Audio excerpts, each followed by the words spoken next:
Hi అండి. మీకు screen మీద కనిపిస్తున్న question science and technology biology నుంచి వచ్చింది. సో ఈ టాపిక్ ఫ్రీక్వెంట్గా రిపీట్ అవుతూనే ఉండే ఎగ్జామ్స్లో, అందుకే మీకు ఇవ్వడం జరిగింది. సో చూద్దాం. క్వశ్చన్ ఏమంటున్నాడంటే, ఈ ఫంగస్, వైరస్ అండ్ బ్యాక్టీరియా అనేది ల్యాబ్లో మనం అందించే న్యూట్రియంట్ అగర్ అంటే ఇవి ఈ మైక్రో ఆర్గానిజమ్స్ గ్రో అవ్వడానికి యూజ్ చేసే ఫుడ్ ప్లేట్ అనమాట. అది అందిస్తే ఈ మూడింటిలో ఏవి గ్రో అవుతాయి, వాటి ప్రొడక్షన్ ఏవి ఎక్స్పాండ్ చేసుకుంటే అని అడుగుతున్నాడు. సో చూద్దాం ఇప్పుడు. బ్యాక్టీరియా ఏంటి, ఆటోమేటిక్గా సెల్ఫ్ ప్రిపేర్ చేసుకుంటుంది ఫుడ్ అండ్ బయట కూడా డిపెండ్ అవుతుంది. కాబట్టి ల్యాబ్ ఫుడ్ ప్లేట్ మీద బ్యాక్టీరియాని పెడితే ఆటోమేటిక్గా దాని రిప్రొడక్షన్ పెంచుకుంటుంది అనమాట. సో బ్యాక్టీరియా ల్యాబ్లో పెరుగుతుంది.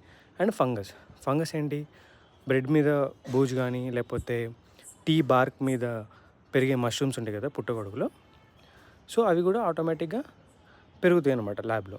బయట తింటే ఆటోమేటిక్గా మనం ఇన్సైడ్ మనం ప్రొవైడ్ చేసిన ఫుడ్ కూడా తిని దాని ప్రొడక్షన్ గ్రో చేసుకుంటాయి. సో కానీ వైరస్ విషయానికి వస్తే, వైరస్ అనేది ఈ రెండింటికి డిఫరెంట్ అనమాట.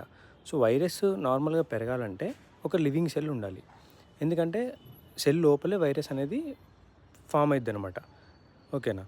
సో హ్యూమన్ సెల్ అని ఉండాలి, లేదా ప్లాంట్ సెల్, లేదా యానిమల్ సెల్ అని ఉండాలి.